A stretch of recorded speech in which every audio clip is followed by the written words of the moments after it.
Network risk is one of those things that affects every company, companies that don't even realize it. From the technology sector, through healthcare firms, through health service providers, and through even what you would think of sort of old line industries, from manufacturers through distributors through companies that sell.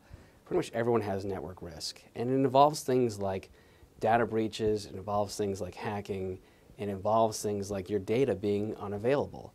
And when I tell people, I say, look, what company exists that doesn't have data, that doesn't have customer information, that doesn't have information that should remain private, whether it be social security numbers, or whether it be credit card records, or health records for companies that are in that space, or the access to or the hosting of information, private information that helps a company run.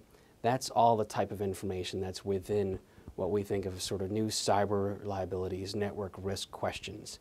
And when I talk with companies about that, they all realize we all have that. And of course, who doesn't have information? You wouldn't be a company running without customer data and payment information. One of the biggest things is a data breach. And that can happen in a couple of different ways. Sort of what we think of today as a more modern data breach. Let me give you an example. There was a young man, 23 years old. He and two of accomplices have been indicted on having stolen 175 million credit card records.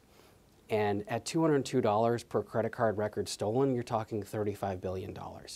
And he allegedly stole it from companies like TJX, the parent company TJ Maxx, DSW Shoe, other companies that we've heard of, the chains that we've used on a regular basis. And even smaller companies. I have a client where they sell a very commonly known household product, and they allegedly had a data breach for a company you would think, why would they be hit? But that's the stories that they were. And so if you have information, if you've got credit card data that you store someplace and it's stolen, that's extremely expensive to deal with the implications of that. That's just one example. Another example is what you would think of as less traditional, where a company that was, I believe it was a hospital out in Utah, had given their information, their backup tapes on health records to a security company and to be put it into secure off-site storage.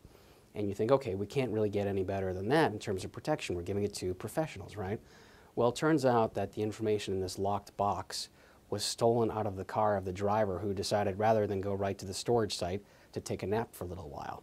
And so here was all of this health record information, personal information, stolen out of the car, and then the owner of the information had to deal with the question of, now what? And they had to notify people, and they had to do a variety of things, all of which were expensive. And last I checked, they've been litigating with their insurance company as to whether that sort of thing would be covered under their policies. The most traditional one we think about is property damage. So if you have what the insurance industry would say the most traditional one is, you have a server farm, or you have your server room is destroyed by fire or something else that might be covered. That's sort of your most basic. But then there are other things like, what if your data is lost? In terms of, what if you have a lightning strike that hits and resets all of the settings that you had on your mainframe computer? It's a case from a few years ago out of Arizona, where there's a question, would that be covered under a traditional property insurance policy? Something else is what we call business interruption, which says, if you had something go wrong where you can't run your business the way that you had been, there's insurance for that. So what if you rely upon a cloud, private or public, and the cloud is the data that you have on the cloud, or your applications that you have in the cloud, become unavailable to you for one reason or another? Will your insurance cover that? Or if you rely upon something else, would there be contingent business interruption, where your company alone hasn't had a problem, but someone that you rely upon does have a problem? That's contingent business interruption insurance. And those are some of the first-party risks or crime questions in terms of if you've had, again, a data breach where data is stolen. All of those are what I would consider to be first-party risk examples. There are 46 states that have data breach laws as of this filming. And Massachusetts most recently updated their standards in terms of data and what you have to do with it. They've made it so that you have to encrypt data, and they have other requirements. And so if you're a company that does business nationally, you've got to worry about 46 states. You've got to worry about territories such as Puerto Rico and the Virgin Islands. You have to, if you do business internationally, you have to worry about the EU's privacy requirements. And so it's a pretty complex web in terms of the concerns you should have if something goes wrong with your data. And so, for example, if you lose a laptop in a, let's say it's in a bar, you forget it on your way out, or if it's stolen from someplace, and you've got private information on there, you have to be concerned about the various states' laws. In addition, there's federal laws out there in terms of there are particular ones for the healthcare industry. The HITECH Act and HIPAA have requirements in terms of what you have to do if there's been a data breach. Now, whatever your political persuasion, many people argue that this really is an area that's ripe for a single federal law. So rather than worrying about 46 different state laws and worrying about the overlapping federal laws, we can have one standard. There have been some bills that have been circulating through Congress in both houses, but as of right now, there hasn't been one federal law that would cover all of the requirements in the 46 states. I think going to a cyber liability policy first is a great step, because the coverages that you buy and the limits that you buy are almost certainly going to be higher than your CGL, your commercial general liability coverage. CGL coverage oftentimes has a limit of about $1 million, maybe up to $5 million, but oftentimes with a deductible. Whereas cyber liability coverages, the limits can be significantly higher.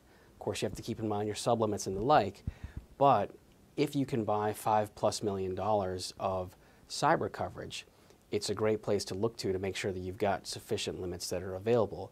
And when you think about $202 per record of hard and soft costs that are involved with a data breach as an example, and you think about the costs involved with credit monitoring, that could run through your CGL coverage pretty quickly if you are able to convince your insurance company that that's an appropriate place to have it covered. You should be able to, but it may take a little bit of pushing. Your cyber coverage, again, provides, I would say, a great place to start. It's overlapping coverage oftentimes with other things like your CGL and possibly crime or other coverages.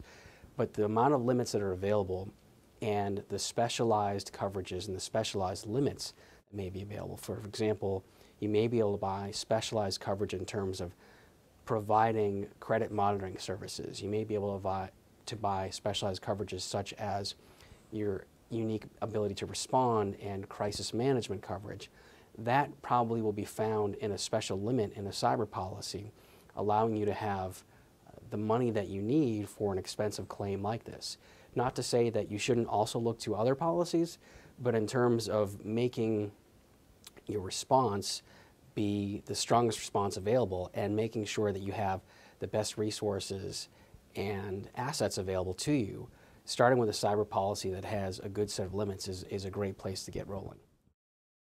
And a cyber liability policy, if you've bought one, and I recommend that you do, is the first place to start, because obviously that's at least the title of the policy.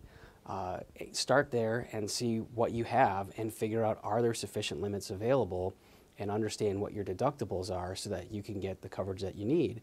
But keep in mind that if you have other policies, which most companies do, look at that entire suite so that not only may there be overlapping coverage, but it may be the situation where your deductible could be affected, or you may have different levels of deductibles.